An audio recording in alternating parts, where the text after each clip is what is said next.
ప్రదక్షిణ కార్యక్రమం ప్రారంభించాం. ఫోన్లు ఉంటే సైలెంట్ గా పెట్టండి. అందరూ కూడా చక్రతాళాల వెనకాల నిశ్శబ్దంగా రావాలి. దయచేసి ఎవరు మాట్లాడద్దు. వెంకటరమణ గోవింద ఇప్పటి నుంచి ఎవరు మాట్లాడద్దు. ఇప్పటి నుంచి ఎవరు మాట్లాడద్దు.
దేవాలయానికి వచ్చి మన భార్య మనం దర్శనం చేసుకున్నాం.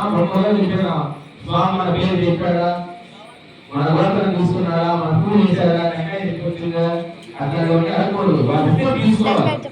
కొంతమంది ఉచితంగా చేస్తుంటారు అనమాట. ఆలయానికి వచ్చి ఆలయాలు బొట్టు పెట్టుకుంటారు. బొట్టు పెట్టుకొని ఆలయాలకు రావాలి. ఇక్కడ నుంచి బొట్టు పెట్టుకోవడం అర్థం లేదా? మేకప్ కూడా వేసుకున్నాం. వస్తాయి ఇంకా ఇంత విశుభ్రంగా ఉంటేనే భగవంతుడు మనని గమనించాలి. ఆయన మనని గమనించాలి, మనం ఆయన గమనించాలి కాదు. ఎగరవాడు వాళ్ళకి ఇప్పుడు భక్తులు వస్తారు. ఇప్పుడైనా గుర్తుపెట్టు ఆయన నేను ముందు నేను పంపిణీ జరగదు. అట్లాంటి అహంకారాన్ని వదిలేయడానికి ఇట్లాంటి కార్యక్రమాలు పెట్టాం. ఆరోగ్యంగా పాటిద్దాం.